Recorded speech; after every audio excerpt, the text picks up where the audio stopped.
أعوذ بالله السميع العليم من الشيطان الرجيم. بسم الله الرحمن الرحيم. الحمد لله الذي هدانا لهذا وما كنا لنهتدي لولا أن هدانا الله لقد جاءت رسل ربنا بالحق.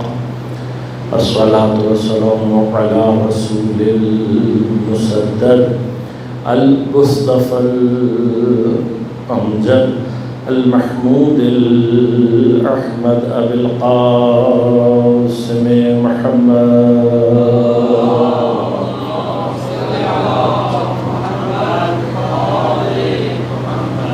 الصلاة والسلام على أسد الله الغالب غالب على كل غالب علي بن أبي طالب. والصلاة والسلام على سيدة المعصومة المظلومة الطاهرة البتول بزعة الرسول فاطمة الزهراء سيدة نساء العالمين.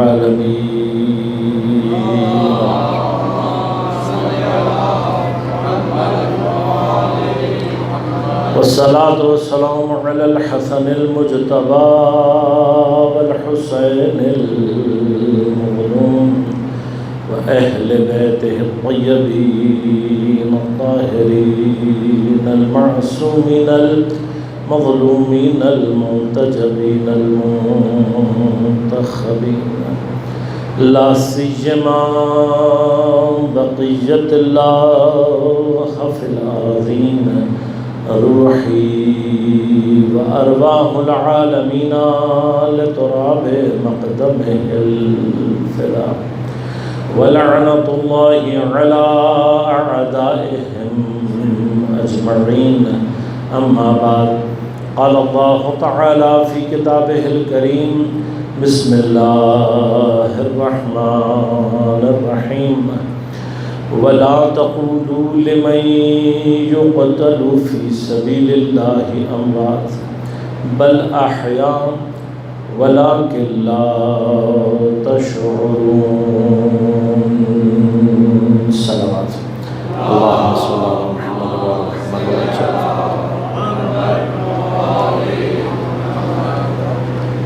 مومنین کرام، سامعین محترم، عزیزان کرام قادر، عزاداران سید الشہداء، موت و حیات اور مفہوم شہادت کے عنوان سے ہماری گفتگو کا سلسلہ جاری ہے، اور موضوع پر گفتگو کے لیے سورہ مبارکہ بقرہ کی 156 نمبر آیت کو سرنامہ کلام کے طور پر انتخاب کیا اور آپ کی خدمت میں تلاوت کا شرف حاصل کیا۔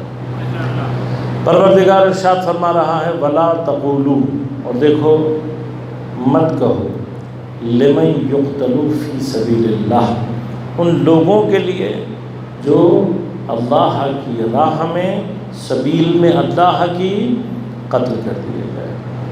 کیا مت کہو ان کے لیے؟ امواتن، موت کا لفظ، یہ کہ وہ مردہ ہو گئے، ان کے لیے یہ لفظ استعمال مت کرو۔ کیوں نہ کرے؟ بل احیا، بلکہ وہ زندہ ہیں۔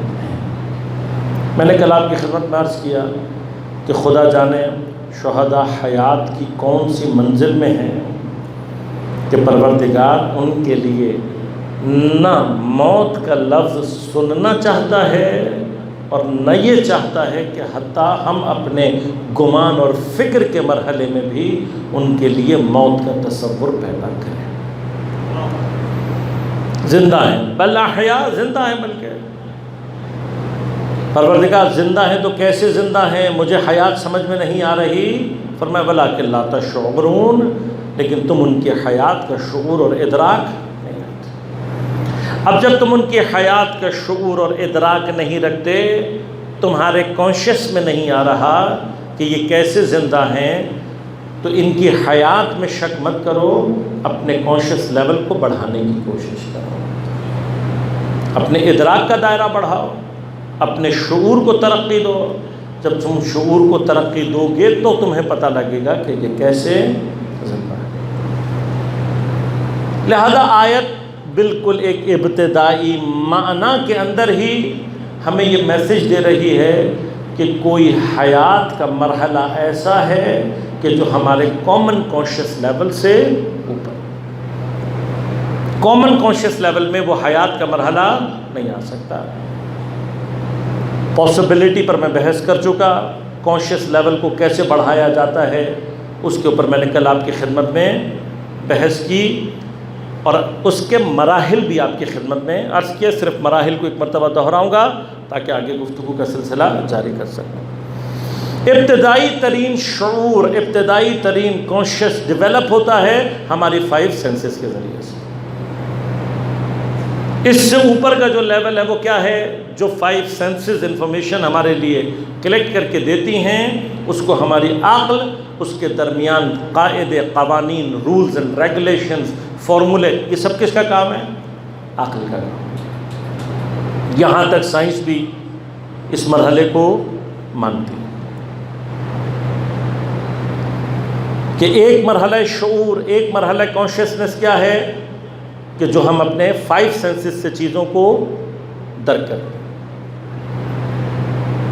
اس کو اگلے مرحلے میں کیا چیز لے کے جاتی ہے؟ ہمارا مائنڈ، ہمارا ذہن، جس کو ہمارے ہاں قرآن، روایات اور علماء کے درمیان کہا جاتا ہے عقل۔ اب اس سے آگے کے مرحلے کو سائیکالوجسٹ اپنے طور پر حل کر رہے ہیں، ان کے اپنے پاس مراحل ہیں۔ لہذا غور کیجیے گا، جب سائیکالوجی میں بات کی جاتی ہے تو سائیکالوجسٹ بھی اس بات پر یقین رکھتے ہیں کہ انسان کے بیہیویئرز کا تعلق اس کے سب کانشیس سے ہوتا ہے۔ علماء یہاں کیا فرماتے ہیں؟ علماء فرماتے ہیں نہیں، انسان کے بیہیویئرز کا تعلق اس کے عقل کے مرحلے سے نہیں ہوتا، قلب کے مرحلے سے ہوتا ہے۔ جو جدید تھیوریز آئی ہیں سائیکالوجی میں، اب وہ بھی اس بات کو کہتی ہیں کہ انسان کے بیہیویئرز کا جو اصل تعلق ہے وہ اس کے حتی سب کانشیس سے بھی نہیں ہوتا، انکانشیس سے ہوتا۔ اسی انکانشیس کو جہاں سائیکالوجی میں کہا جاتا ہے، علوم قرآنی میں، دین میں، علماء کے درمیان اس کو کیا کہا جاتا ہے؟ قلب۔ اب اس قلب سے مراد یہ سینے میں دھڑکنے والا دل نہیں، قلب سے کیا مراد ہے؟ ہمارے روح کی سب سے اشرف ترین منزل، کہ جس کے لیے پروردگار نے فرمایا کہ قلب المؤمن حرم اللہ، مومن کا قلب اللہ کا حرم ہے۔ کیوں ہے اللہ کا حرم؟ اس لیے کہ ہمارے وجود کے اندر انفینٹی کو ڈیٹیکٹ کرنے والی واحد چیز ہمارے اندر قلب ہے۔ عقل انفینٹی کو درک نہیں کر سکتی۔ درک سے میں پھر دوبارہ دہراؤں گا تاکہ بچوں کے اور ہمارے جوانوں کے ذہن میں بات کلیئر رہے، صرف اور صرف مراد ڈیٹیکٹ کرنا ہے، احاطہ کرنا نہیں ہے۔ قلب بھی انفینٹی کو صرف درک کر سکتا ہے، احاطہ، جو احاطہ ہو جائے وہ انفینٹی ہوتی ہی نہیں ہے۔ اب یہ جو بات ہم کہہ رہے ہیں، اکثر یہ ہوتا ہے کہ جب ہم قرآن اور روایات سے بات کر رہے ہوتے ہیں تو ہمارے نوجوان خاص طور پر، اور یہ ہونا بھی چاہیے، بات برا نہیں ہے اپنے اندر، لیکن وہ اس کو زیادہ امپورٹنس نہیں دیتے، وہ کہتے ہیں مولویوں کی باتیں ہیں۔ تو میں آپ کو مولوی سے باہر نکل کے آپ ہی کی یونیورسٹی کی زبان میں بتا دیتا ہوں کہ حتیٰ جو لوگ دین پر کوئی یقین نہیں رکھتے، ویسٹرن جو آپ کے تھنکرز ہیں، وہ بھی اس چیز کے قائل ہیں، لیکن اپنے طور پر مانا کرتے ہیں، وہاں پر اور مسائل ہیں، ابھی ہم ان طرف نہیں جانا چاہتے۔ لیکن کہیں نہ کہیں انسان اپنے وجدان میں، اپنے ضمیر کے اندر خود بخود یہ بات جانتا ہے کہ انسان کے اندر ایک خواہش ہے جو کہ تعلق رکھتی ہے انلیمیٹڈ سے۔ اب اس کو اکنامکس ایک سبجیکٹ ہے، آپ نے کہیں نہ کہیں نام تو سنا ہوگا اگر نہ بھی پڑھا ہو۔ اکنامکس جب ڈیفینیشن دیتی ہے، علم اقتصاد، علم معاشیات، اکنامکس کا علم کیا ہے؟ دا سبجیکٹ وچ ڈیلز، کس چیز سے؟ دا بیہیویئر آف ہیومنس، انسانوں کا بیہیویئر کس چیز کے درمیان؟ Unlimited wants and limited resources. تو اکانومسٹ کیا کہتے ہیں؟ ریسورسز لمیٹڈ ہیں، وانٹس انلمیٹڈ ہیں، ان کے درمیان میں وہ بیسٹ بیہیویئر جو انسان کو میکسیمم سیٹسفیکشن دے سکے، یہ اقتصاد ہے. علم اقتصاد آپ کو کیا کرتا ہے؟ آپ کی خواہشات لامحدود ہیں. اب یہ ایک بحث ہے، میں البتہ تفصیل میں نہیں جاؤں گا کیونکہ ورنہ موضوع کہیں کا کہیں اور چلا جاتا ہے، لیکن کبھی بیٹھ کر سوچئے گا، آیا ہماری خواہشات لامحدود ہیں یا ہم لامحدود کی خواہش رکھتے ہیں؟ یہ دو الگ الگ چیزیں. میری خواہشات لامحدود ہوں، کیا ہو سکتی ہے؟ پاسبل ہے. جس انسان کا پورا وجود ہی محدود ہے، جس کی عقل ہی محدود ہے، وہ کبھی بھی لامحدود خواہشات کر ہی نہیں سکتا. ہم ٹائم اینڈ اسپیس کے کانسٹرینٹ میں ہیں، اصلاً ہم کبھی بھی لامحدود خواہشات نہیں کر سکتے. کیوں؟ اس لیے کہ ہماری عقل لامحدود کو درک ہی نہیں کر پاتی. بس بنیادی طور پر انسان کے اندر لامحدود خواہشات نہیں ہیں. جو چیز انسان کے اندر ہے وہ کیا ہے؟ لامحدود کی خواہش.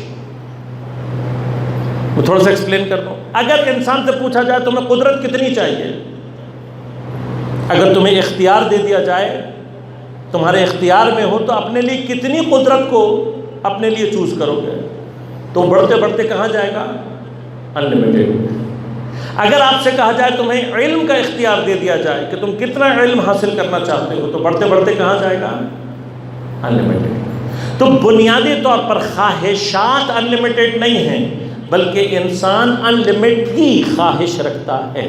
تو یہ تو پہلا ایک ایشو ہے کہ جو اکنامکس میں ڈسکس ہونے والا ہے. دوسرا ایشو کیا ہے؟ ڈیفینیشن کے اندر پیراڈاکس ہے. پیراڈاکس سمجھتے ہیں؟ پیراڈاکس وہ چیز ہوتی ہے جو حل ہونے والی نہیں ہوتی، انسالویبل. مثلا اگر اے بی پہ ڈیپینڈ کرتا ہو اور بی اے پہ ڈیپینڈ کرتا ہو تو یہ پیراڈاکس ہے، کیونکہ یا پھر اے نہیں ہوگا یا بی نہیں ہوگا. یہ پیراڈاکس ہے. اب جو اس ڈیفینیشن کے اندر پیراڈاکس ہے وہ کیا ہے؟ جب آپ نے کہا ان لمیٹڈ خواہشات کو فلفل کرنے کا راستہ کیا ہے؟ Limited resources. تو اب اتنی میتھمیٹکس تو میرے خیال سے آپ سب کو پتہ ہوگی کہ اگر کبھی بھی ان لمیٹڈ کے سامنے کتنا ہی بڑا لمیٹڈ ورڈ نمبر کیوں نہ آ جائے، جتنا بڑا فائنائٹ نمبر آپ تصور کر لیں، لمیٹڈ نمبر جتنا بڑا تصور کر لیں، جب بھی وہ انفائنائٹ یا ان لمیٹڈ کے سامنے آئے گا از ایکول ٹو زیرو. ایسا ہی ہے، مشکل بحث تو نہیں کر رہا میں ریاضی کی. ان لمیٹڈ کے سامنے لمیٹڈ ہمیشہ از ایکول ٹو زیرو. تو ڈیفینیشن کے اندر کیا پرابلم ہے؟ اگر آپ اپنی ان لمیٹڈ خواہشات کو لمیٹڈ ریسورسز کے ذریعے سے فلفل کرنا چاہتے ہیں، آپ کا سیٹسفیکشن لیول کبھی بھی زیرو سے اوپر نہیں جائے گا. لہذا اگر آپ اپنے سکون کے لیے مادے میں سکون کو تلاش کر رہے ہیں تو آپ کو کبھی بھی سکون نہیں مل سکتا. Never ever. کیوں؟ یہ خواہش کا جو گڑھا ہے یہ وہ اندھا گڑھا ہے کہ پوری کائنات بھی اس کے اندر لا کر ڈال دو تو گم ہو جائے گی، انسان کی ہوس اور لالچ باقی رہ جائے گی. لیکن اب جو ہم نے پیچھے بات کی وہ کیا ہے؟ انسان کی خواہشات لامحدود نہیں ہیں. ٹیکنیکلی انسان لامحدود کی خواہش رکھتا ہے. بس اگر انسان لامحدود کی خواہش رکھتا ہے تو انسان کو کیا چیز سیٹسفائی کر سکتی ہے؟ واحد چیز جو انسان کو سیٹسفائی کر سکتی ہے وہ خود انلمیٹڈ ہونی چاہیے. ایکویشن کو اگر بیلنس کرنا ہے تو کیا ہوگا؟ اگر انلمیٹڈ کی خواہش ہے تو کون بیلنس کرے گا؟ کون سیٹسفائی کرے گا؟ جو خود انلمیٹڈ ہو. اور اس کائنات میں انلمیٹڈ واحد ذات پروردگار کی ہے، جو واحد انفائنائٹ ہے، جو واحد انلمیٹڈ ہے، وہ کون ہے؟ پروردگار. لہذا جب تک میرے قلب کا مطلوب خدا نہیں ہوگا میرے قلب کو کبھی سکون حاصل نہیں ہوگا. اسی چیز کو قرآن نے 1400 سال پہلے کہہ کر کے بیان کیا، کہا الا بذکر اللہ تطمئن القلوب. آگاہ ہو جاؤ، صرف اور صرف اللہ کے ذکر سے دلوں کو اطمینان حاصل ہو سکتا ہے. بس اگر تم اپنی زندگی میں سکون، سیٹسفیکشن، اطمینان تلاش کرنا چاہتے ہو تو مادے میں سکون تلاش مت کرنا، تمہارا سکون صرف اللہ کے پاس ہے. اور جب تک تمہارے قلب کا مطلوب اللہ نہ ہو تم سکون کے مرحلے میں نہیں پہنچ سکتے، لیکن اگر کسی کے قلب کا مطلوب صرف خدا ہو جائے تو وہ اتنا پرسکون ہو جاتا ہے کہ عاشورہ کے سارے مصائب اس پر پڑھنے کے باوجود اس کے چہرے اقدس پر کوئی شکن پیدا نہیں ہوتی، بلکہ جتنے مصائب بڑھ رہے ہیں اس چہرے پر سکون اتنا بڑھتا جا رہا ہے۔ کیوں؟ اس لیے کہ یہ وہ قلب ہے جس کا مطلوب سوا پروردگار کے، جس کا مطلوب کوئی اور ہے ہی نہیں۔ تو اس طلب میں میرے مولا سید الشہداء نے اپنے آپ کو وہاں پہنچا دیا کہ کربلا میں خدا کی طلب کا وہ منظر ہمارے سامنے پیش کر دیا کہ اب ہم وہاں تک اگر نہ بھی پہنچ پائیں تو کربلا میں سید الشہداء کو دیکھ کر خدا تک پہنچ جاتے ہیں۔ لہذا شاعر نے بڑا خوبصورت جملہ کہا کہ کافی ہے بس حسین کے سجدے کا انہماک۔ نوجوان دوستوں کے لیے انہماک کا معنی کر دوں۔ انہماک کہتے ہیں کسی چیز میں ڈوب جانا، غرق ہو جانا، متوجہ نہ ہونا کسی، یعنی کہ ایسے کسی چیز کی طرف متوجہ ہو جائے کہ پھر اور اس کی توجہ کہیں اور نہ ہو، اسے انہماک کہتے ہیں۔ تو کہہ رہے ہیں کافی ہے بس حسین کے سجدے کا انہماک، اب حاجت دلیل وجود خدا نہیں۔ اب خدا کے لیے ہمیں کوئی اور دلیل کی ضرورت نہیں ہے، جسے حسین سجدہ کرے بس وہ خدا ہے۔ لہذا اگر قلب کا مطلوب اللہ ہو جائے یہ واحد راستہ ہے سیٹسفیکشن کا۔ تو اب ہم نہیں کہہ رہے، کون کہہ رہا ہے؟ اکانومسٹ کیا کہہ رہے ہیں کہ انسان کے اندر کہیں نہ کہیں یہ لامحدود کی خواہش پائی جاتی ہے۔ علماء نے بیان کیا کہ اس لامحدود کی خواہش کا مرکز و محور اور اس کا جو ڈیٹیکٹر ہے وہ نہ آپ کا حواس ہے، نہ نفس ہے، نہ آپ کی عقل ہے، بلکہ اللہ نے قلب نامی چیز جو آپ کے اندر خلق کی ہے، روح کا اشرف ترین حصہ کہ جو انلیمیٹڈ کو درک کر سکتا ہے اور اس کی خواہش کر سکتا ہے۔ اب انشاءاللہ کبھی انسان شناسی پر بحث کروں گا تو پھر وہاں تفصیل سے آپ کو بتاؤں گا۔ وہیں پر بحث ہے عقیدے کی، عقیدہ کیا ہوتا ہے، کہاں پیدا ہوتا ہے، کب ایکٹیویٹ ہوتا ہے، غلط عقیدہ ایکٹیویٹ ہو جائے تو صحیح عقیدہ کہاں جاتا ہے، انشاءاللہ یہ سارے کے سارے مطالب عرض کروں۔ اللہم صلی اللہ علیہ وسلم۔ لہذا غور کیجئے گا، ہمارے اندر یہی مختلف ڈیٹیکٹرز ہیں اور ہر ڈیٹیکٹر اپنی جو جہت رکھتا ہے چیزوں کو ڈیٹیکٹ کرنے کی، اس میں دوسرا کبھی بھی شریک نہیں ہو سکتا۔ مثلاً اب اللہ تبارک و تعالیٰ نے سمجھانے کے لیے کیا کیا، ہماری چند بائے چند انچ کی اس اسکل کے اندر، اس کھوپڑی کے اندر تقریباً سارے جو مین آپ کے ڈیٹیکٹرز ہیں حواس خمسہ اللہ نے اس چند انچ بائے چند انچ کی کھوپڑی میں جمع کر دیا۔ اب جو آپ کا کان ڈیٹیکٹ کر سکتا ہے، کیا آپ کی آنکھ ڈیٹیکٹ کر سکتی ہے؟ جو آپ کی آنکھ ڈیٹیکٹ کر سکتی ہے، آپ کی ناک ڈیٹیکٹ کر سکتی ہے؟ جو آپ کی ناک ڈیٹیکٹ کر رہی ہے، آپ کی زبان، کتنا فاصلہ ہے؟ کسی کا 3 سینٹی میٹر کا فاصلہ ہے، کسی کا 2 سینٹی یا 2 انچ کا فاصلہ ہے، کسی کا 1 انچ کا، ایسا یہ تقریباً انچوں کے فاصلے سے، سینٹی میٹروں کے فاصلے سے پائی جانے والی حس ایک دوسرے کو سبسٹیوٹ نہیں کر سکتے۔ تو اتنا تو اب یہیں پہ سمجھ میں آ جانا چاہیے کہ everything can not be detected by single detector. ہر چیز ایک ڈیٹیکٹر سے ڈیٹیکٹ نہیں کی جا سکتی۔ تو کیا اب میں نے کل بھی مثال دی تھی، تو کیا دنیا ان حواس سے خمسہ کے درمیان ختم ہو گئی؟ نہیں، ابھی تو ہم نے ڈیٹیکشنز کی دنیا میں ابتدا کی ہے، ابھی تو ہم وارد ہوئے ہیں، ابھی تو ہمیں پتہ لگا ہے کہ کائنات میں پتہ نہیں کیا کیا ہے۔ لیکن ایک بات ابتدا میں، کل جو میں نے مثال دی تھی، ایک بات ہمیں سمجھ میں آ گئی کہ جس چیز کو بھی ڈیٹیکٹ کرنا ہے، ڈیٹیکٹر اس سے ہم آہنگی رکھنے والا ہونا چاہیے۔ دیکھنے والی چیز کا تعلق آنکھ سے ہونا چاہیے، سونگنے والی چیز کا ناک سے۔ جس کو ہم ڈیٹیکٹ نہیں کر سکتے، مائکرو ویوز ہیں، وائی فائی کی ویوز ہیں، بلوٹوتھ کی ویوز ہیں، یہ کیسے ہوتی ہیں؟ یہ ہم نہیں کر سکتے۔ اب ہمیں اس کے لیے جو ٹول چاہیے، ٹول کی بھی کیا ہونی چاہیے؟ سنکرونائزیشن، ہارمنی ہونی چاہیے، اس کے ساتھ ایک مناسبت ہونی چاہیے۔ تو اب اگر عقل کی چیزوں کو ڈیٹیکٹ کرنا ہو، نان مٹیریل چیزوں کو ڈیٹیکٹ کرنا ہو، تو نان مٹیریل چیزوں کو ڈیٹیکٹ کرنے کے لیے مٹیریل ٹول ہو سکتا ہے؟ اب یہ تو بڑا 2 جمع 2 4 ہے نا. مٹیریل تھنگس کے اندر آپ کو ہم آہنگی چاہیے، تو جیسے ہی آپ نان مٹیریل ورلڈ میں قدم رکھیں گے تو کیا نان مٹیریل چیزوں کو مٹیریل چیزیں کبھی ڈیٹیکٹ کر سکتی ہیں؟ کبھی بھی نہیں کر سکتے. اب نان مٹیریل چیزیں کیا ہیں؟ مثلا علم کیا ہے؟ Non material. نان مٹیریل کیا ہوتا ہے؟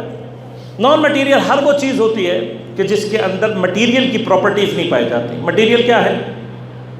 میٹر کیا ہے؟ جگہ گھیرتا ہے، وزن رکھتا ہے، اس کی ڈائمنشنز ہوتی ہیں اور اس طرح کی پراپرٹیز ہیں. علم میں کون سی پراپرٹی پائی جاتی ہے؟ وزن ہو سکتا ہے، ناپا جا سکتا ہے، کیا کیا جا سکتا ہے؟ کوئی جگہ گھیرتا ہے نہیں گھیرتا. کہاں پایا جاتا ہے؟ کیا علم کا تعلق الفاظ سے ہے؟ اگر الفاظ سے ہوتا تو ایک کتاب پڑھے ہوئے سارے لوگ برابر کے عالم ہوتے ہیں. اگر ایک کتاب پڑھ کر لوگ برابر کا عالم نہیں ہیں تو اس کا مطلب علم کا تعلق الفاظ سے نہیں ہے، کسی اور شے سے.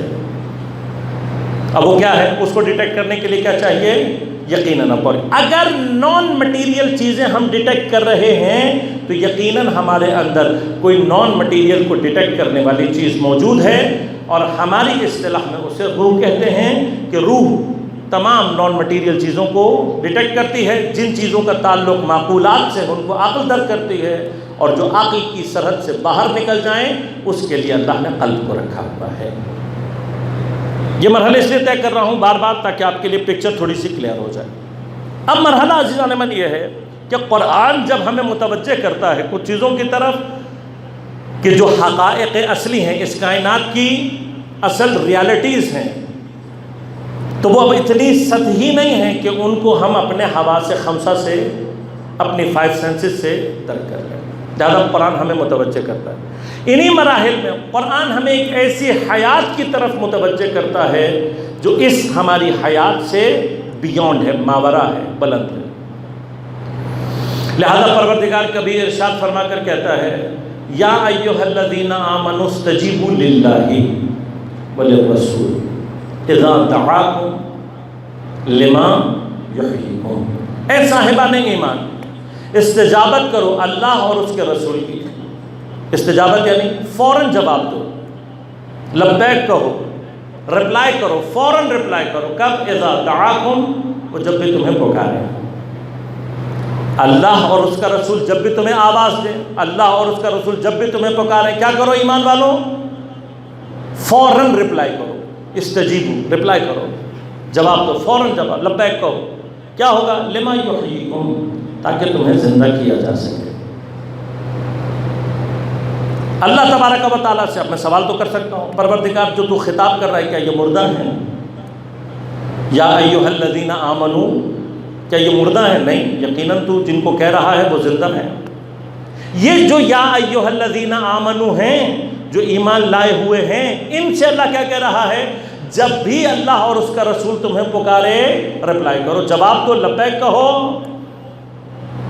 تو کیا ہوگا؟ لما یحییکم، تاکہ تمہیں زندہ کیا جا سکے. اگر تو یہ مردہ ہوتے تو بات سمجھ میں آ جاتی، لیکن اگر یہ زندہ ہیں تو زندے کو زندہ کرنا تو معنی رکھتا ہے؟ ایسا معنی نہیں رکھتا. بس اس کا معنی کیا ہوگا؟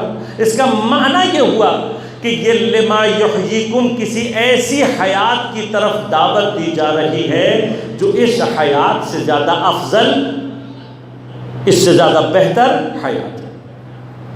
کیونکہ اگر رزلٹ اعلیٰ اور افضل نہ ہو، رزلٹ اگر اس سے اوپر کا مرحلہ نہ ہو، مثلا ہمارے بچے جو امتحان دیتے ہیں کم از کم نتیجہ کیا ہوتا ہے؟ کوئی گفٹ ملے نہ ملے، ٹرافی ملے یا نہ ملے، کم از کم رزلٹ کیا ہوتا ہے؟ میں پاس ہو گیا تو اگلی کلاس میں چلا جاؤں گا.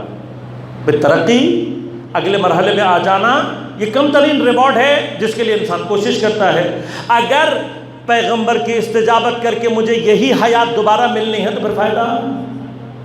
یقیناً وہ حیات، یا اس سے اگر اسی جیسی ہو، اس سے کمتر ہو تو فائدہ؟ کوئی فائدہ نہیں. بس یقیناً یہ حیات کیا ہے؟ افضل حیات ہے. لہذا اسی کو اللہ تبارک و تعالیٰ نے کسی اور مقام پر ارشاد فرمایا، من عمل صالحا من ذکر او انثی فهو مؤمن فلنحیینہ حیاتا طیبہ. اور دیکھو، تم میں سے جو کوئی بھی عمل صالح انجام دے گا، اب چاہے مرد ہو یا خاتون، میں ذکر او انثی، مرد ہو یا عورت فرق نہیں پڑتا، شرط کیا ہے؟ وَهُوَ مُؤْمِن، اس حالت میں کہ وہ مومن ہو۔ اگر ایمان کی حالت میں عمل صالح انجام دے گا فَلَنُحْيِيَنَّهُ، ہم حتماً بالضرور، تاکید کے ساتھ کہہ رہے ہیں پروردگار، حتماً ہم اس کو زندگی دیں گے، حیاتاً طیبہ، ایک پاکیزہ حیات۔ اب ایمان بھی آ گیا، عمل صالح بھی آ گیا، پروردگار کیا کہہ رہا ہے؟ میں تمہیں زندگی دوں گا۔ کون سی زندگی؟ حیات طیبہ۔ اب یہ کون سی حیات ہے؟ اگر یہ حیات یہی ہے جو میں گزار رہا ہوں تو پھر کون سی حیات ہے؟ لہذا غور کیجیے گا، حیات کو اللہ نے کس میں رکھا؟ عمل صالح، ایمان کے ساتھ۔ کیفیت کیا ہے؟ یہ ایمان اور عمل صالح ایسا ہونا چاہیے کہ اگر تمہیں کہیں پر اللہ اور اس کا رسول پکار لے، دعوت دے دے، تو اس کی دعوت پر استجابت کرنا، ریپلائی کرنا، یہ وہ عمل ہوگا جو تمہیں زندہ کر دے گا، وہ حیات طیبہ عطا کر دے گا۔ بس اب ایک مرحلہ آپ کی خدمت درج کروں اور پھر آگے بڑھوں۔ پس اگر اب اللہ آواز دے گا، اللہ کی آواز پیغمبر ہے زمین پر،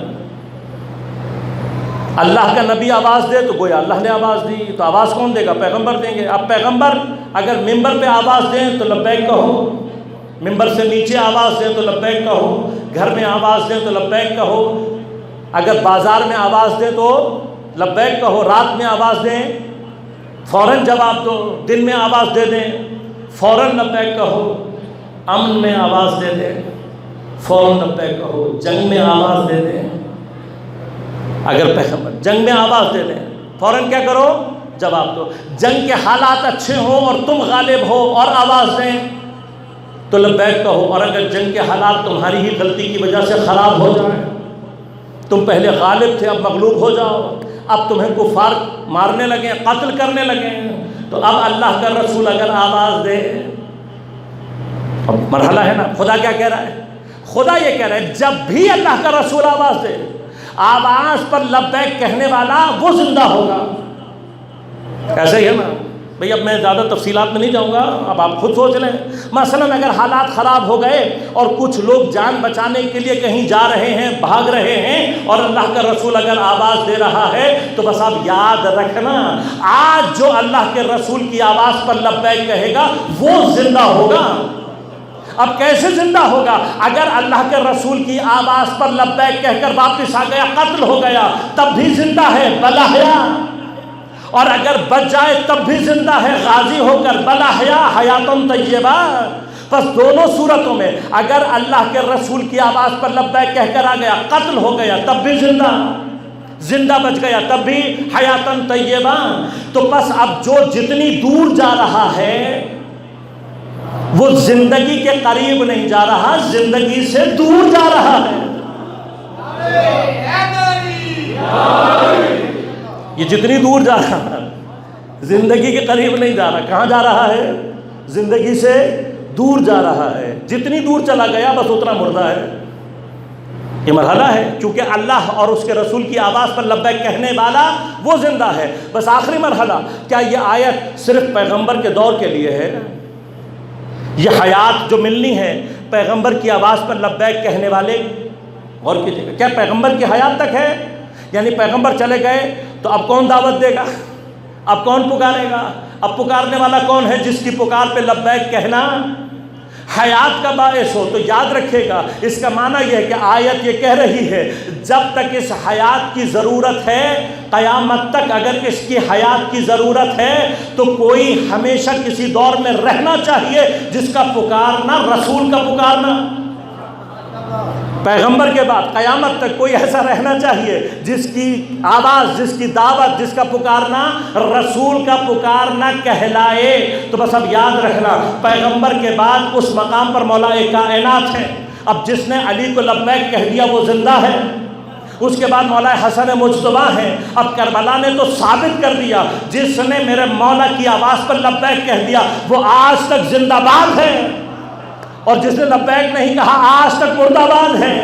بس اب ہر دور میں کوئی ایسا رہنا چاہیے۔ بس یاد رکھو، آج جو لبیک یا مہدی کہتے ہو، یہ لبیک یا مہدی بنیادی طور پر زندگی حاصل کرنے کا راستہ ہے۔ محمد صلوات اللہم صلی علی محمد و علی محمد. اب یہ حیات کیا ہے؟ یہ کہاں سے آئے گی؟ اس کو کیسے معلوم کریں؟ تو میں تھوڑا سا وقت لوں گا آپ کا اور کچھ مراحل عرض کروں گا. دیکھیے، جب ہم سائنسدانوں سے پوچھتے ہیں تو سائنسدان بھی اس بات کے قائل ہیں کہ حیات مراحل رکھتی ہے. ایون وہ حیات کہ جس کو ہم مٹیریل حیات کہتے ہیں، میں اور آپ جانتے ہیں، تیزی سے سفر طے کروں گا. سائنسدان کیا کہتے ہیں؟ وہ کہتے ہیں جی ابتدائی ترین حیات مائکروسکوپک سنگل سیلولر آرگینزمس میں پائی جاتی ہے. امیبا، بیکٹیریا، پیرسمیشیم، یہ سارے کے سارے جتنے بھی ہیں مائکروسکوپک آرگینزمس کیا ہیں؟ یہ سارے کے سارے ابتدائی ترین حیات. تفصیلات بیان کر سکتا ہوں لیکن ابھی مرحلہ نہیں. یہ حیات وہ کہتے ہیں ڈیولپ ہوتی ہے تو کنورٹ ہوتی ہے ملٹی سیلولرز میں. ملٹی سیلولرز میں مشہور ترین چیز کیا ہے؟ فنگس. اردو میں پھپھوندی کہتے ہیں. آپ کے ہاں کیا کہا جاتا ہے میں نہیں جانتا، لیکن اگر آپ کا کھانا کچھ دیر باہر پڑا رہ جائے، روٹی ڈبل روٹی باہر پڑی رہ جائے، فروٹ باہر پڑا رہ جائے، تو اس کے اوپر جو گرین یا وائٹ کلر کی چیز آ جاتی ہے وہ کیا کہلاتی ہے؟ فنگس، پھپھوندی. کیا ہے؟ انشاءاللہ. یہ جو چیز ہے یہ کیا ہے؟ یہ ملٹی سیلولر آرگینزم ہے. اس کو پلانٹ نہیں کہا جاتا. یہ پلانٹ یا اینیمل نہیں ہے. کیا ہے؟ Multi cellular organism. اور بھی اس کی کیٹیگریز ہیں، وہ آپ مجھ سے زیادہ بہتر جانتے ہیں. تیسرے مرحلے میں جب حیات داخل ہوتی ہے تو پھر پلانٹ کنگڈم شروع ہوتی ہے. اب بس مرحلہ ایک اشارہ کر رہا ہوں، تفصیل میں نہیں جاؤں گا. سنگل سیلولر مرحلے پر جب حیات ہوتی ہے، اپنے آپ کو ظہور دینے کے لیے دوسرے بدن کی محتاج ہوتی ہے. بیکٹیریا، وائرس، یہ ساری کی ساری چیزیں جب تک کسی اور کو بیمار نہیں کر دیتے ان کا پتہ ہی نہیں لگتا. بس اپنی حیات کو ظاہر کرتے ہیں دوسرے کے ذریعے سے. ادروائز بیکٹیریا پھر رہے ہیں، کسی کو نظر بھی نہیں آ رہا. ملٹی سیلولر جب تک ایک حد سے زیادہ پھیلتے نہیں ہیں، دکھائی نہیں دیتے. لیکن پلانٹس کے مرحلے میں جیسے حیات داخل ہوتی ہے تو اب آپ اس کی ڈائیورسٹی دیکھیں. انسان کی عقل تعجب کرتی ہے. پتوں کے رنگ اور ان کے سائز، پھولوں کے رنگ اور ان کے سائز اور خوشبو، پھلوں کے ذائقے وغیرہ وغیرہ. پلانٹس کے مرحلے میں جیسی حیات داخل ہوتی ہے اس کا تنوع بتاتا ہے کہ حیات اپنے ہر اگلے مرحلے میں داخل ہوتے ہوئے کتنی طاقتور ہو رہی ہے.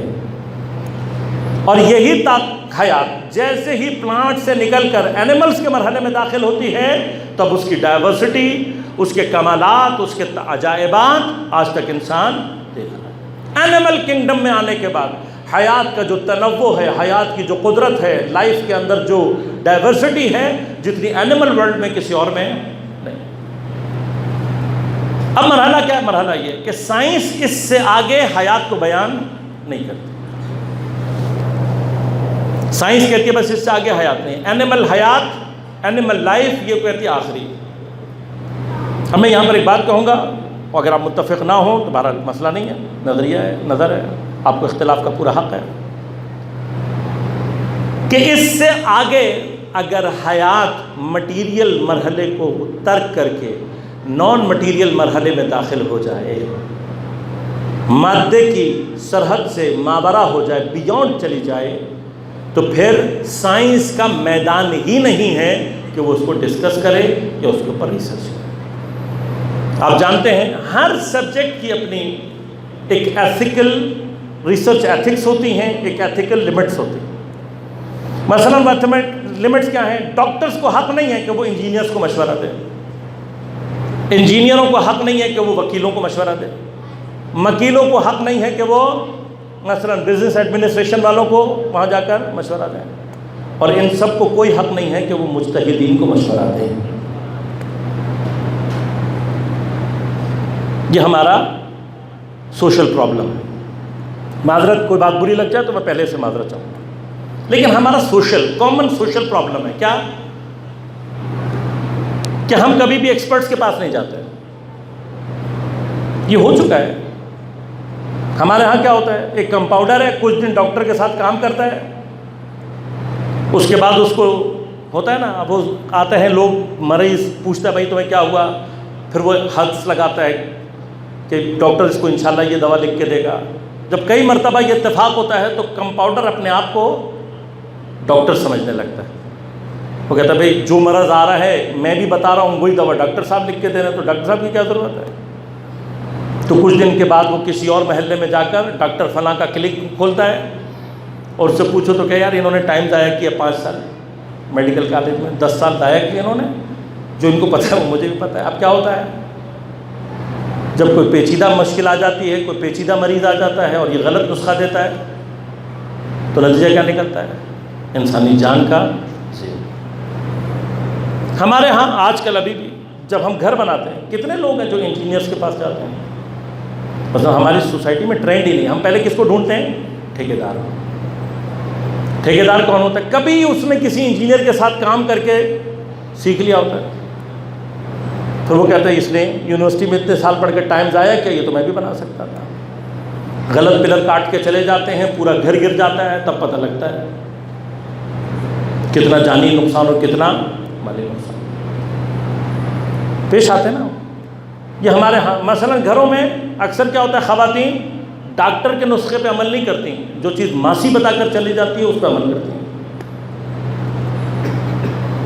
یہ ہمارا کامن بیہیویئر بن گیا ہے.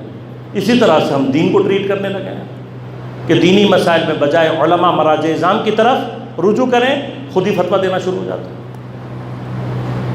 وہاں جان کا نقصان ہوتا ہے، یہاں ایمان کا نقصان ہوتا ہے.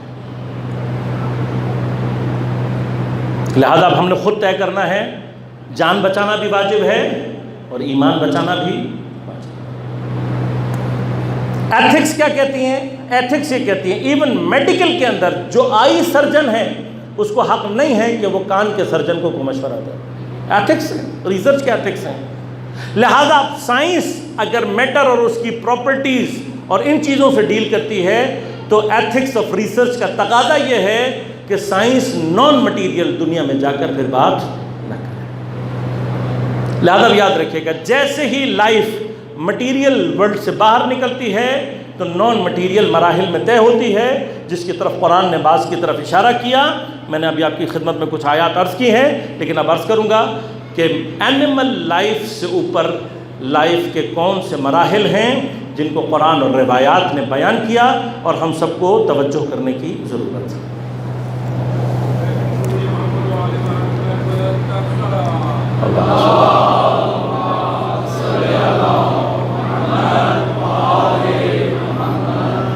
لہذا پروردگار سائنس نے اس بات کو بہت بعد میں بیان کیا. قرآن نے سورہ مبارکہ مومنون کی 9ویں یا 10ویں آیت 1400 سال پہلے قرآن نے بیان کیا کہ انسان اپنے وجود کے مراحل میں سنگل سیلولر سے سفر طے کرتا ہے اور اینیمل لائف تک کے مراحل کو اپنی ماں کے پیٹ میں طے کرتا ہے. لہذا اس سورہ میں آیت کے اندر پروردگار نے منی سے مضغہ، مضغے سے علقہ اور یہ سارے مراحل بیان کیے ہیں کہ جن کو آج سائنس نے پروف کر دیا ہے کہ انسان ایک مرحلے میں سنگل سیلولر بنتا ہے، پھر ملٹی سیلولر میں آتا ہے.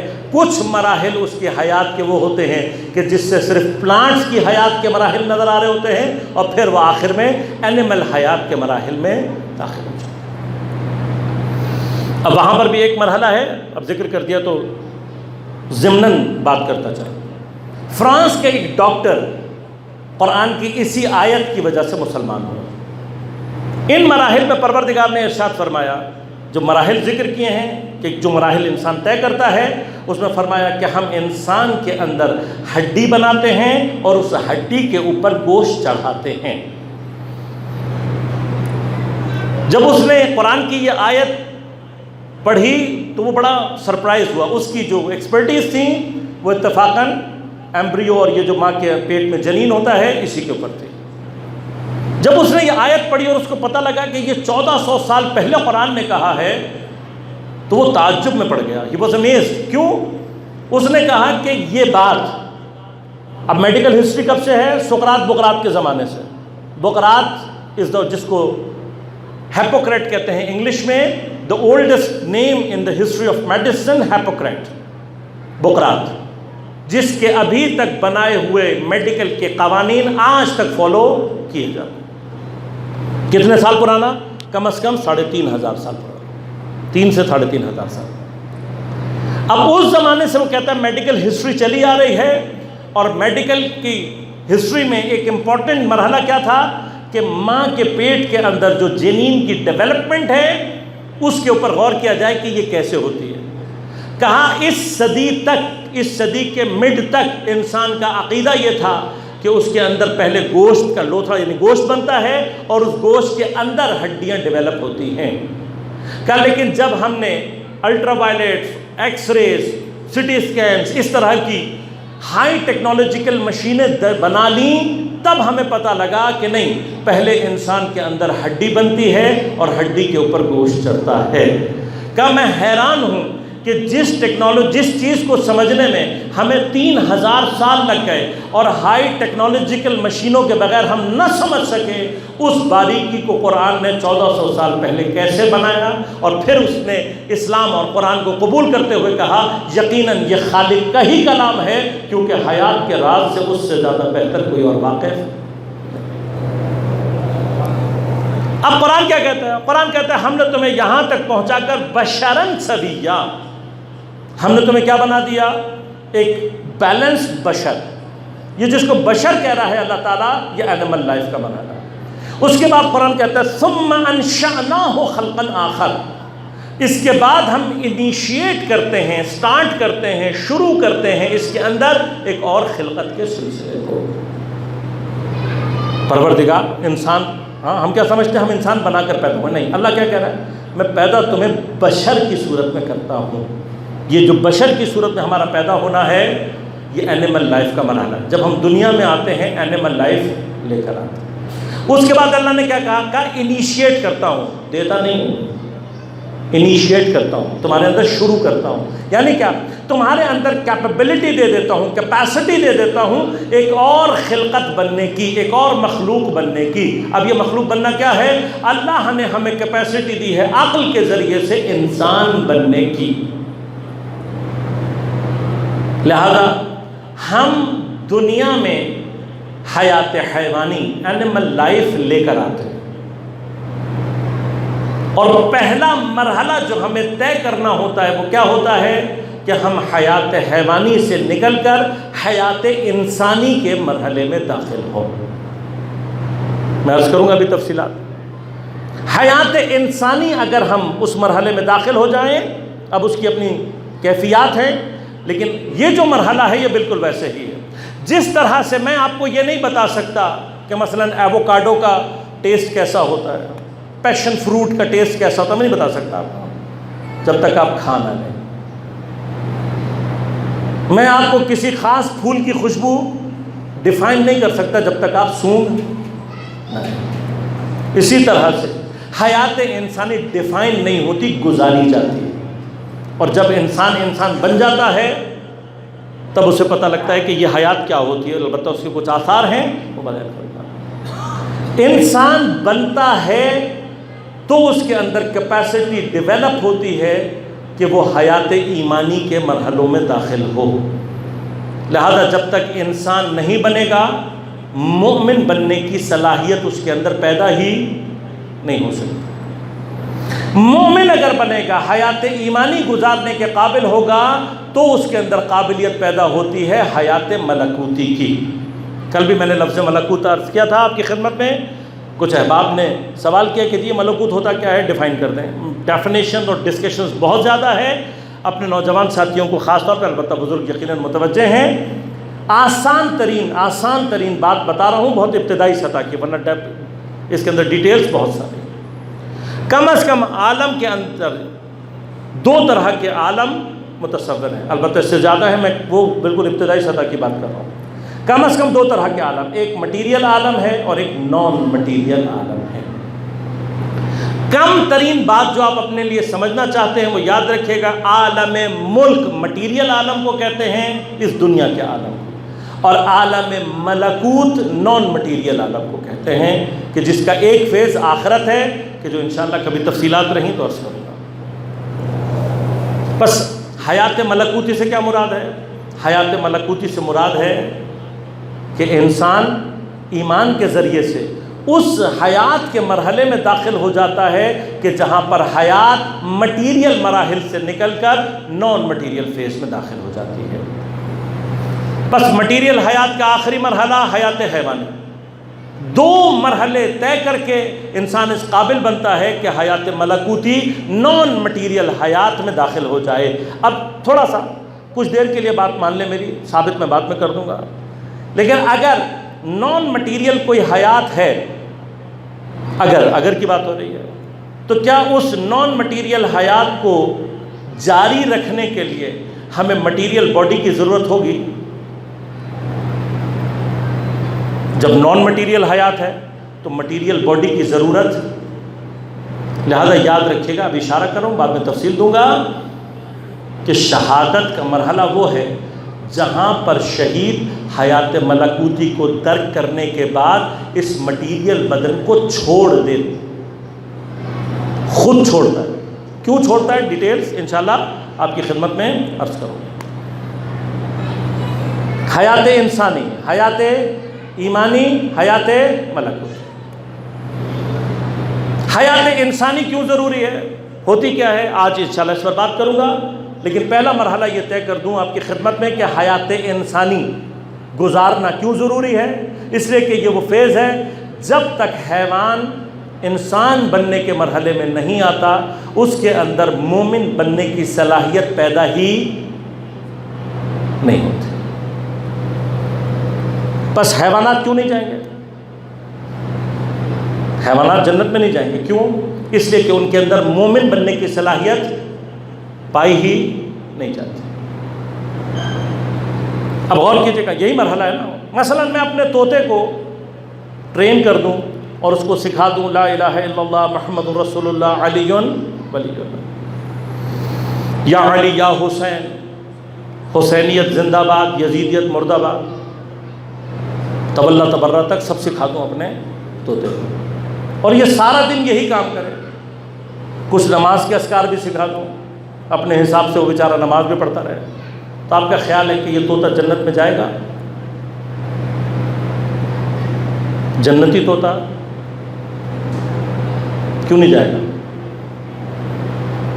بڑے اخلاص کے ساتھ تسبیح پڑھ رہا، بڑے اخلاص کے ساتھ کلمہ پڑھ رہا، ریاکاری بھی نہیں کرتا، کسی نامحرم کو بھی نہیں دیکھتا، کسی کی غیبت بھی نہیں کرتا، حرام نہیں کھاتا، تو بہت مومن طوطا ہے،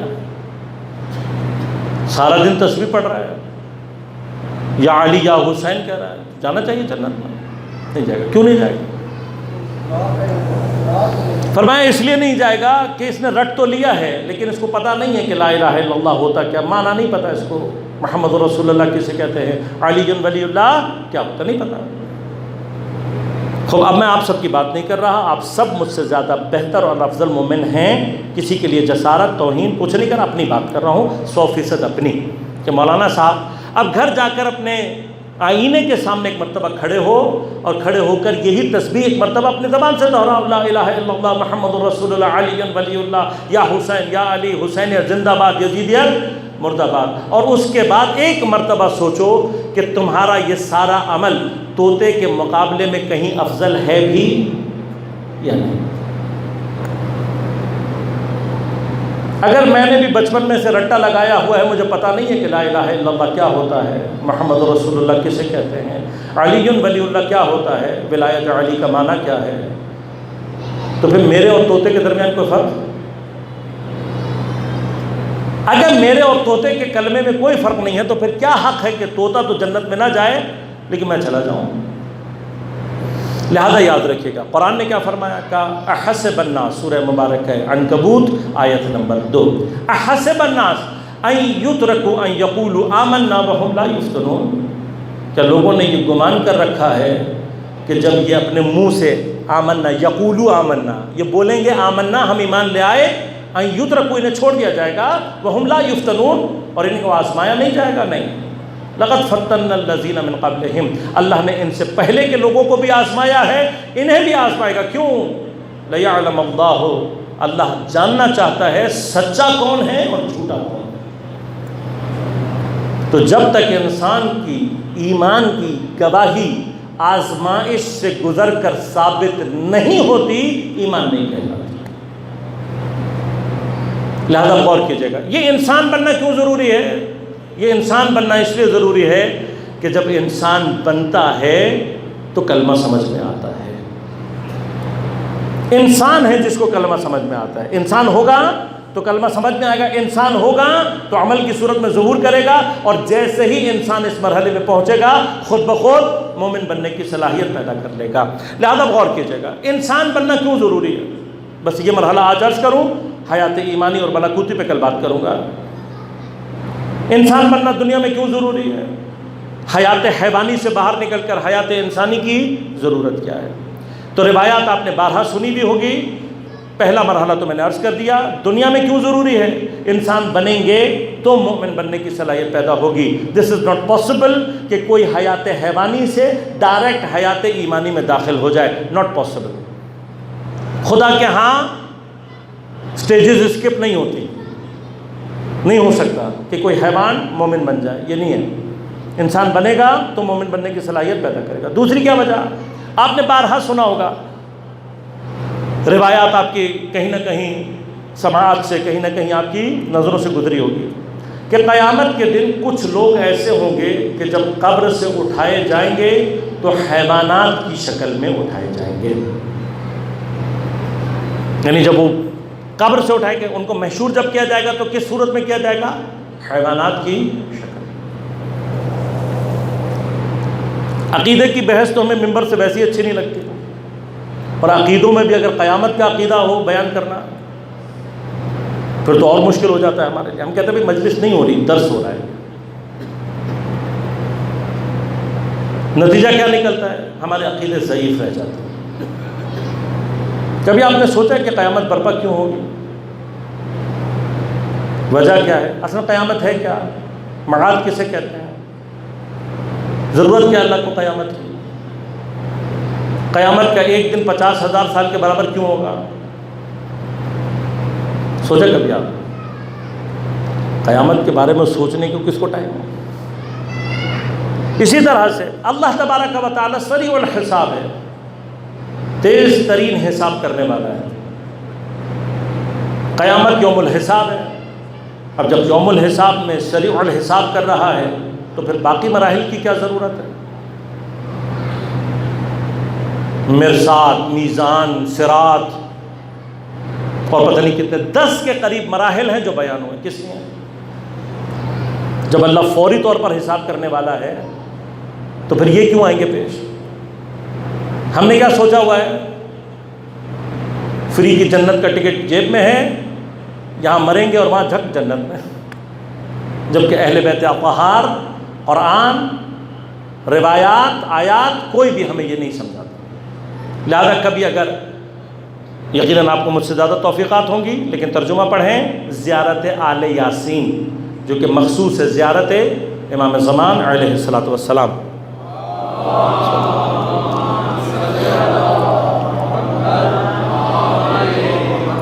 تو جو اس کا آخری حصہ ہے اس میں آپ گواہی دیتے ہیں ان الحشر حق والنشر حق والمیزان حق والصراط حق والمرصاد حق۔ وہ جو تمام مقامات ہیں وہ سارے کے سارے حساب کے مقامات۔ تب یہ بحث انشاءاللہ کبھی موقع رہا تو عرض کروں گا کہ سریع الحساب کیسے ہے اور ان تمام مراحل کا فلسفہ کیا ہے۔ لیکن اگر آپ نے قیامت کے دن اللہ کے سریع الحساب ہونے کی تجلی کو دیکھنی ہے تو یہ مرحلہ ہے، کچھ لوگوں کا حساب اللہ اتنی سرعت کے ساتھ کرے گا کہ جب محشور ہو رہے ہوں گے ان کا حساب کتاب ہو چکا ہوگا۔ کیفیت حشر، ان کا محشور ہونے کا جو کیفیت ہے وہی ان کا حساب کتاب ہوگا۔ کیا ہوگا؟ اللہ ان کو حیوانات کی شکل میں محشور کرے گا۔ اب آپ نے سوچا کبھی کہ کیوں کرے گا؟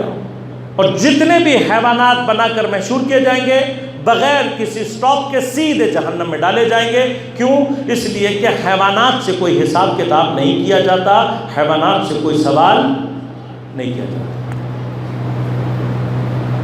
سب سے زیادہ بدقسمت کون ہوں گے؟ یہی گروہ ہوگا جو قبر سے اٹھاتے ہی حیوان بنا کر اٹھایا جائے گا اور بغیر کسی پوچھ گچھ کچھ نہیں ہوگا، سیدھا وہاں سے کہاں؟ جہنم۔ لہذا آپ غور کیجیے گا، کیوں ہوں گے؟ کبھی سوچا آپ نے کیوں محشور ہوں گے؟ وہ بھی سوال کریں گے، کیا کہیں گے؟ کہیں گے پروردگار تو نے دنیا میں تو ہمیں انسان بنا کر بھیجا تھا، ہم دنیا میں انسان تھے، ہمیں یہاں پر حیوان کی شکل میں کیوں محشور کیا گیا؟ تو اب جواب کیا دیا جائے گا؟ جواب یہ دیا جائے گا تمہیں انسان بنا کر نہیں بھیجا گیا تھا، انسان بننے کی صلاحیت دے کر بھیجا گیا تھا، لیکن تم نے اپنی پوری زندگی حیوانوں کی طرح سے گزاری، کبھی تم انسان نہ بنے نہ بننے کی کوشش کی، لہذا آج تمہیں کوئی حق نہیں ہے کہ تمہیں انسان بنا کر محشور کیا جائے۔ جس حیوان کی طرح تم نے زندگی گزاری اسی شکل میں محشور کیے جاؤ گے اور وہیں سے جہنم۔ لہذا کیا ہوگا؟ یہ ہوگا بہت سارے زمین پر کلمہ پڑھنے والے، نماز پڑھنے والے قیامت کے دن حیوان بنا کر محشور کیے جائیں گے اور وہیں سے سیدھے جہنم میں بھیجے جائیں گے۔ بہت سارے کافر ایسے ہوں گے جو کم از کم انسان بنا کر محشور کیے جائیں گے اور کم از کم ان کو موقع ملے گا کہ ان سے کچھ سوال اور جواب کر دیے جائیں۔ لہذا اگر ہم یہ چاہتے ہیں کہ کم از کم قیامت کے دن اس کیٹیگری میں شامل نہ ہو، ہمارے لیے ضروری ہے کہ ہم زمین پر حیات انسانی گزاریں۔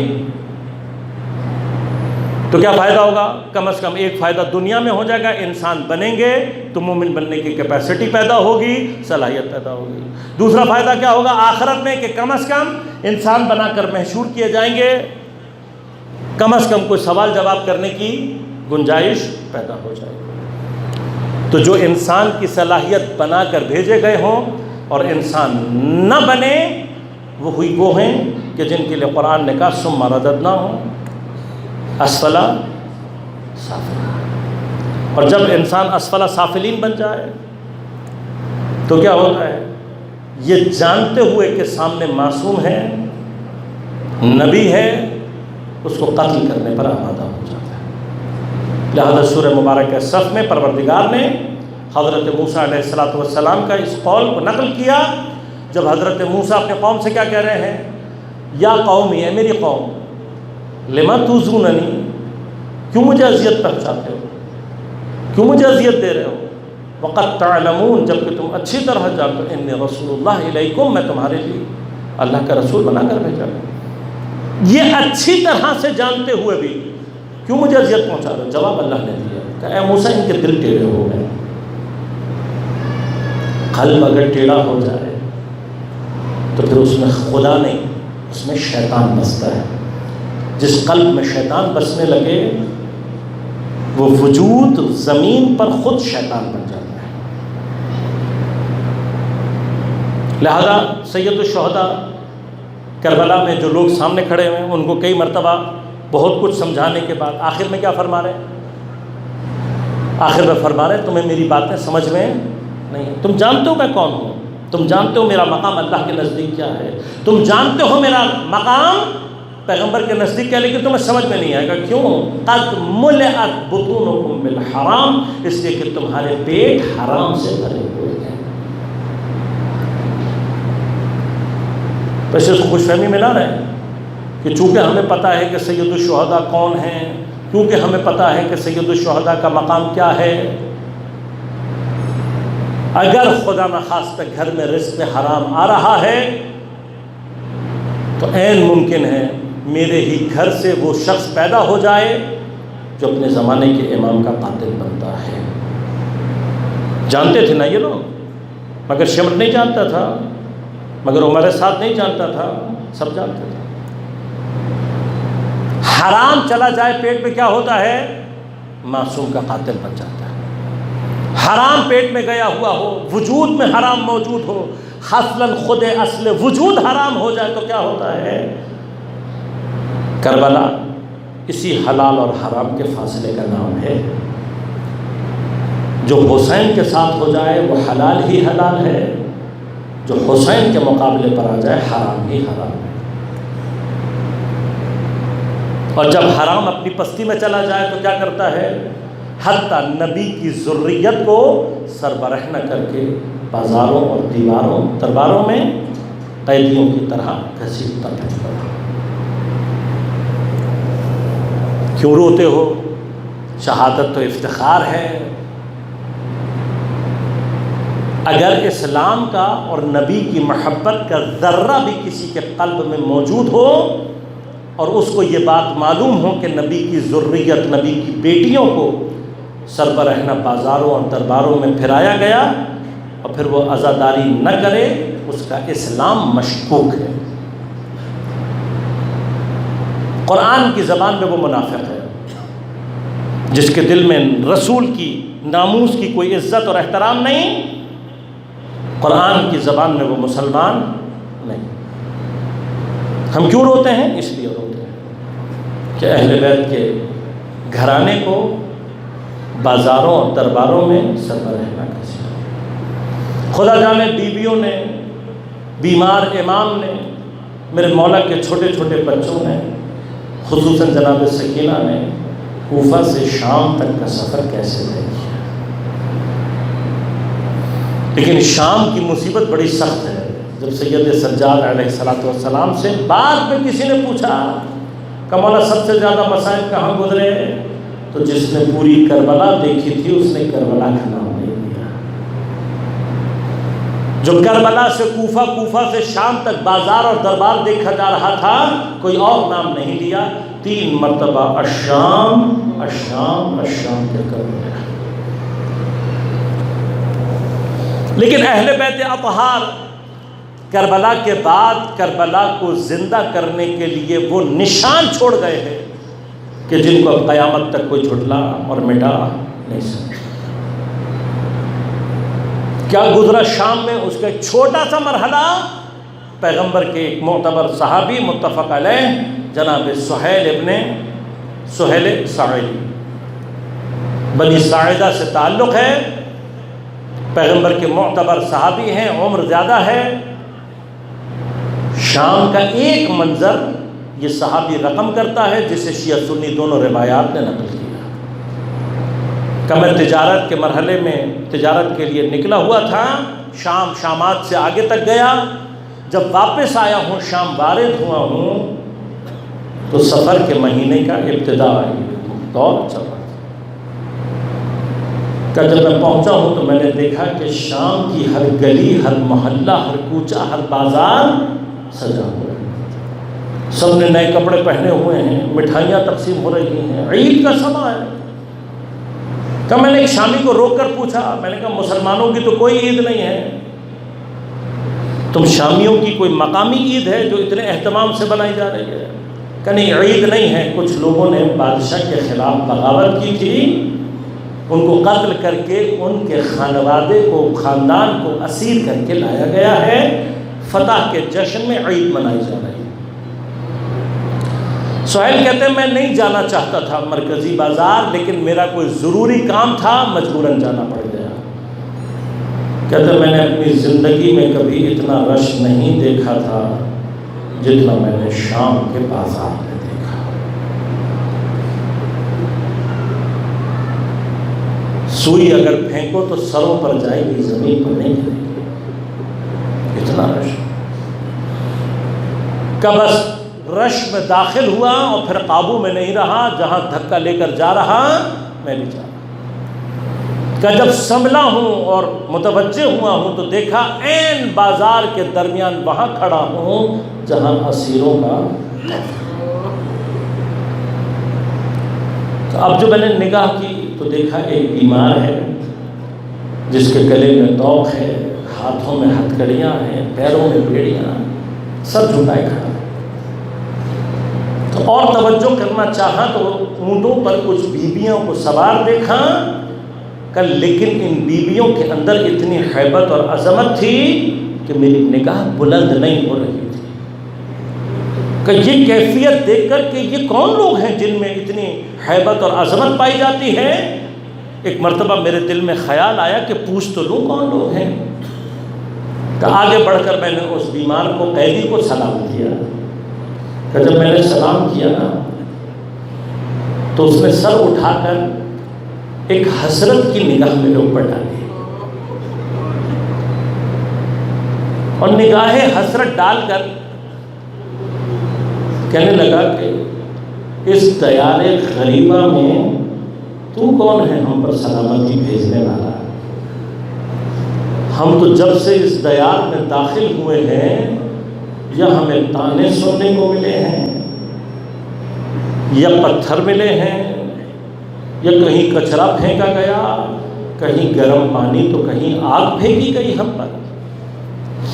تو کون ہے ہم پر سلامتی بھیجنے والا؟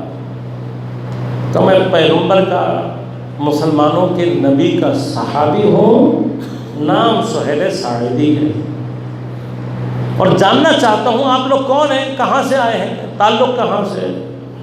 فرمایا ہمارا تعلق بھی مدینہ النبی سے ہی ہے۔ سہیل کہتے ہیں میں سن کر چونک گیا، مدینہ یعنی مسلمان، کوئی مسلمان کے ساتھ یہ سلوک کرے یہ سنت پیغمبر نہیں ہے۔ مسلمان کی حرمت، اس کا خون، اس کی آبرو محترم ہے، اور مدینہ النبی کا کوئی مسلمان ہو اس کے ساتھ یہ کیا جائے؟ کہ میں ایک دفعہ چونک گیا، میں نے کہا میں تو خود مدینہ کا رہنے والا ہوں، آپ کس محلے سے تعلق رکھتے ہیں؟ کہ محلے بنی ہاشم۔ کہ اب جو میں نے سنا تو میں تو کہاں گیا، محلہ بنی ہاشم یعنی پیغمبر کی ذریت کا محلہ، پیغمبر کی اولاد۔ کہ ابھی میں یہ سوچ ہی رہا تھا، اس نے ایک مرتبہ دوبارہ اپنے چہرے کو اٹھایا اور مجھے کہنے لگا غور سے دیکھ سہیل، علی ابن الحسین ہوں جو تیرے سامنے کھڑا ہوں۔ کہ اب جو میں نے غور سے دیکھ کر حضرت کو پہچانا، ایک مرتبہ امامہ زمین پر پھینکا، سر پیٹ کر رونے لگا، کہا مولا یہ سب کیا ہو گیا، مولا یہ سر کس کے ہیں؟ کہا میرے بابا حسین، میرے چچا عباس، میرے بھائی علی اکبر۔ اب پوچھنا چاہتا تھا مولا یہ اونٹوں پر بیویاں کون ہیں؟ کہا سہیل اپنی نگاہ کو نیچے رکھ، یہ رسول کی بیٹیاں ہیں۔ سہیل کہتا میں نے رونا شروع کیا، میں نے کہا مولا یہ سب کیا ہو گیا؟ کہا کافی دیر روتا رہا، پھر مولا کے سامنے ہاتھ جوڑ کر کہا مولا کوئی خدمت اگر میں کر سکوں، کسی کام آ سکوں جو کائنات کو دینے والے ہیں۔ کہا سہیل اگر کچھ چادروں کا انتظام ہو جائے۔ سہیل کہتا میں دوڑ کر گیا، کچھ چادریں خریدی، بیویوں میں تقسیم کی۔ کہا ابھی بیویوں نے چادروں کو سروں پہ رکھا نہیں تھا، ایک مرتبہ نیزے بلند ہوئے اور بیویوں کے سروں سے چادریں چھین لی گئی۔ کہ میں پھر آیا روتا ہوا امام کی خدمت میں، میں نے کہا مولا یہ چادریں نہیں دینے دیں گے، کچھ اور کر سکتا ہوں یا نہیں؟ کہ سہیل یہ جو سروں کو لیے ہوئے کھڑے ہیں نا نیزہ بردار، اگر ان سے کہہ سکتا ہے کچھ فاصلہ اختیار کر لیں۔ میں نے کہا مولا اس سے کیا ہوگا؟ کہا سہیل کچھ تو تماشا کرنے والی نگاہیں پٹیں۔ سہیل کہتا میں آیا، جس نے سید الشہداء کا سر اٹھایا ہوا تھا، میں نے اس کو کہا کہ اگر کچھ فاصلہ اختیار کر سکتا ہے۔ اس نے کہا نہیں ہٹوں گا اپنی جگہ سے، مجھے حکم نہیں ہے۔ کہ میں پیغمبر کا صحابی ہوں، تو اس سے درخواست کر رہا ہوں۔ کہا نہیں بات مانی اس نے میری۔ کہ میں نے کہا مجھ سے کچھ پیسے لے لے، کہ اس نے وہ بات بھی نہیں مانی میری۔ کہا میں تذبذب کے عالم میں کھڑا ہوں کہ کیا کروں، یہ بات نہیں مان رہا۔ کہ ابھی سوچ رہا تھا، میں نے دیکھا کچھ قدم کے فاصلے پر ایک چبوترا بنا ہوا ہے، بالکنی سی بنی ہوئی ہے۔ اس چبوترے میں 4 بوڑھی یہودی عورتیں بیٹھی ہوئی ہیں جن کے دامن میں پتھر رکھے ہوئے ہیں۔ یہ پتھر وہ سر مظلوم پر مارنا چاہتی ہیں، لیکن چونکہ بوڑھی تھیں تو پتھر سر تک پہنچ نہیں رہے تھے۔ کہ میں بھی دیکھ ہی رہا تھا، ان 4 عورتوں نے اس سر والے کو بلایا اپنے نزدیک، لیکن اس نے جانے سے انکار کر دیا۔ کہ جب وہ کافی دیر تک بلاتی رہی اور یہ آگے نہیں بڑھا تو ان میں سے ایک ملعونہ نے اپنے گلے سے ایک قیمتی ہار نکالا اور وہ ہار اس کو دکھا کر چبوترے کے نیچے ڈال دیا۔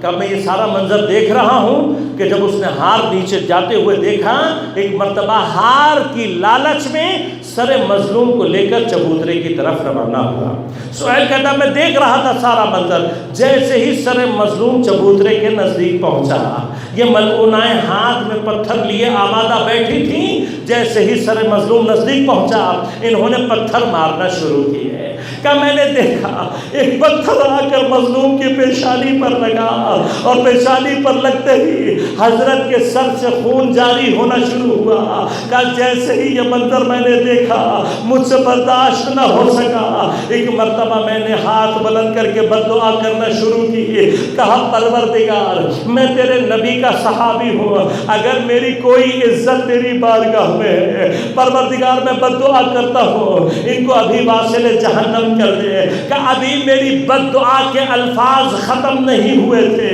وہ ایک مرتبہ چبوترا ہل کر نیچے گرا، چاروں میرے سامنے واصل جہنم ہو گئی۔ کہ ابھی یہ منظر دیکھ رہا تھا، ایک مرتبہ میرا بیمار امام ہتھکڑیاں سنبھالے ہوئے میرے نزدیک آیا اور آ کر کہا سہیل تو ایک پتھر کی ضربت برداشت نہ کر سکا اور تو نے بددعا دے دی۔ ایک مرتبہ ذرا سید سجاد کے دل سے پوچھ تو صحیح، ارے میں نے کیا کیا رکھا لیکن بددعا لگی۔ ارے میرے سامنے میرے کڑیل جوان بھائی کے سینے میں نیزہ لگا، ارے میرے سامنے میرے بھائی قاسم کے بدن کے ٹکڑے ہوئے، میں نے اپنے بھائی اون و محمد کے جنازے دیکھے، ارے میں نے اپنے چچا کے بازو کٹتے ہوئے دیکھا، میں نے اپنے 6 مہینے کے بھائی کو باپ کی آغوش میں ذبح ہوتے ہوئے دیکھا، ارے میں نے اپنے بابا کا سرنوں کے نیزہ پر دیکھا، میں نے اپنے بابا کے بدن پر گھوڑوں کو دوڑتے ہوئے دیکھا، میں نے خیموں کو جلتے ہوئے دیکھا، بیویوں کی رداؤں کو چھنتے ہوئے دیکھا۔ ارے کبھی کوفے کے بازار و دربار، کبھی شام کے بازار و دربار، لیکن ہمارے محمد نے بددعا نہیں کی۔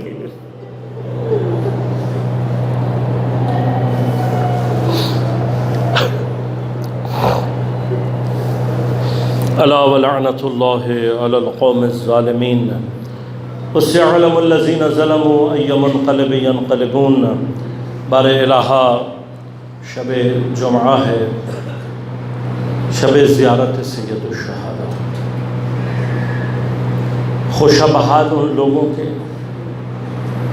جو اس وقت 40 حسینی کی یا راہ میں ہیں یا اطراف حرم سید الشہداء۔ کاش پروردگار ہم سب کو یہ مرحلہ نصیب فرمائے ایمان اور عمل کے ساتھ، کہ ہم بھی زائرین کربلا میں شامل ہو سکیں۔ بالخصوص پروردگار وہ افراد جو اب تک نہیں جا سکے ہیں، جلد از جلد ان کے لیے زیارات مقامات مقدسہ کے سامان کو فراہم فرما۔ شب مغفرت ہے، اپنے مرحومین کے لیے خصوصاً دعا کریں، لیکن جہاں شب مغفرت ہے وہیں شب منصوب پہ روز ظہور امام زمان، خاص طور پر آج کی شب میں اور کل کے دن میں امام زمان علیہ السلام کے ظہور میں تعجیل کی دعا فرمائیں۔ پروردگار بحق زہرا و ابیہا و بعلہا و بنیہا، منتقم زہرا، منتقم کربلا، منتقم اسیران کربلا، منتقم خون شہداء، امام زمان علیہ السلام کے ظہور میں تعجیل فرما۔ تمام مومنین و مومنات بار الہا سب کو اپنے حفظ و امان میں رکھ۔ تمام مومنین و مومنات جو دنیا سے جا چکے ہیں بار الہا سب کی مغفرت فرما، جو دنیا میں ہیں ان کو دین پر عمل کرنے کی توفیق عنایت فرما۔ بار الہا مومنین کی مشکلات کو دور فرما، مشکلات کو آسان فرما، بیماروں کو صحت کامل عاجل عنایت فرما۔ بالخصوص کل بھی ایک بچے کے لیے دعا کہا گیا تھا جس کا دل کا آپریشن ہے، چھوٹا بچہ ہے، سید حیدر علی، اور ڈاکٹر بینش بنگش کے جتنے بھی اہل خانہ ہیں ان سب کی صحت و سلامتی۔ تمام مؤمنین خصوصاً سیلاب زدگان اور زائرین سید الشہداء بار الہا ان سب کو اپنے حفظ و امان میں رکھ، بیماروں کو صحت کامل عاجل عنایت فرما۔ بار الہا بحق زہرا و ابیہا و بعلہا و بنیہا، مؤمنین کو جہاں جہاں وہ باطل سے برسر پیکار ہیں نصرت و کامیابی عنایت فرما۔ تمام دین دشمن اہل بیت دشمن قوتوں کو، پاکستان دشمن قوتوں کو نیست و نابود فرما، علماء مراجع اعظام کی حفاظت فرما۔ ہم سب کو امام زمان علیہ السلام کے اعوان و انصار میں شمار ہونے کی توفیق عنایت فرما۔ بار الہا بحق زہرا و ابیہا و بعلہا و بنیہا، حاضرین کے تمام مرحومین شہدائے ملت جعفریہ، بالخصوص مرحومہ نجمہ خاتون اور ڈاکٹر بینش منگش کے جتنے بھی خاندان کے مرحومین ہیں، بار الہا شب جمعہ آج سب کی مغفرت فرما، سب کو جوار سید الشہداء میں جگہ عنایت فرما۔ ربنا تقبل منا انک انت السمیع العلیم برحمتک یا ارحم الراحمین۔